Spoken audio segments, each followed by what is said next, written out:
ठाकरेंच्या शिवसेनेला जय महाराष्ट्र केला आणि तुम्ही 4 जण उरलात, तर दुसऱ्या दिवशीपर्यंत अशी आशा होती की कोण ना कोणतरी परत येतील. त्याकरता एक व्हीप बजावला गेला, एक बैठक आयोजित केली आणि त्या बैठकीला फक्त तुम्ही 4 जण होतात. तुम्ही, अनिल देसाई, संजय राऊत आणि अरविंद सावंतजी. तर ती जी बैठक झाली ती तुमच्या चौघांमध्ये काय चर्चा नेमकी झाली? अरे आता काय करायचं, पुढे काय करायचं? असं काही नाही झालं. 11 वाजता आम्ही आलो, सगळे बसले, आम्ही त्यांनी प्रोसिडिंग लिहिलं, सह्या केल्या. 12 वाजले, 12:15 वाजले, आम्ही निघून गेलो. तेच त्या मधल्या काळामध्ये सह्या केल्यानंतरच्या त्या मधल्या काळामध्ये नेमकी काहीतरी चर्चा झाली असेल ना राजाभाऊ? असं होणार नाही की तुम्ही 4 जण एकमेकांच्या चेहऱ्याकडे बघून गप्प बसले असाल? नाही, तसं गप्प बसायचं काही काम नाही आहे. चर्चा काय होणार आहे की हे झालं, हे चुकीचं झालेलं आहे, हे बहुतेक कोणी येत नाही आहे.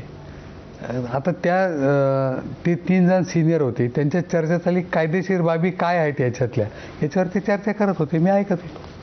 म्हणजे कोणी परत येणार नाही एवढं कन्फर्मच होतं की बाबा हे 12पर्यंत कोणी आलं नाही म्हणजे कोणी येणार नाही.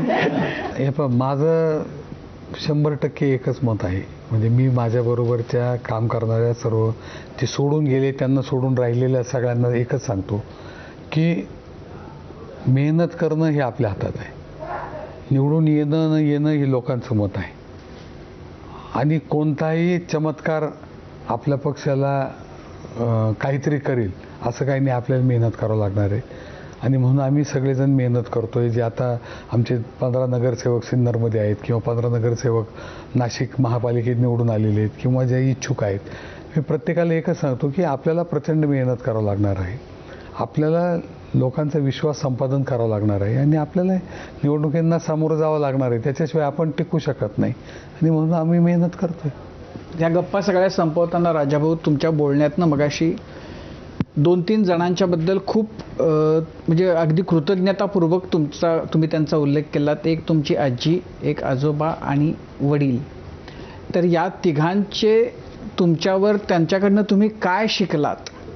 आजीनं तुम्हाला काय दिलं, वडिलांनी काय दिलं, आजोबांनी काय दिलं, त्याच्यावर आपण या गप्पा थांबवूया. मला वाटतं आजोबांनी समाजाप्रती आपल्याला काहीतरी देणं लागतो आपण. त्याच्यामुळे समाजाला जेवढं काही तुम्हाला देता येईल, तुम्हाला 2 पैसे मिळाले त्याच्यातले काहीतरी तुम्हाला त्या समाजासाठी खर्च करावं लागणार आहेत. हे माझ्या आजोबांनी शिकवलं.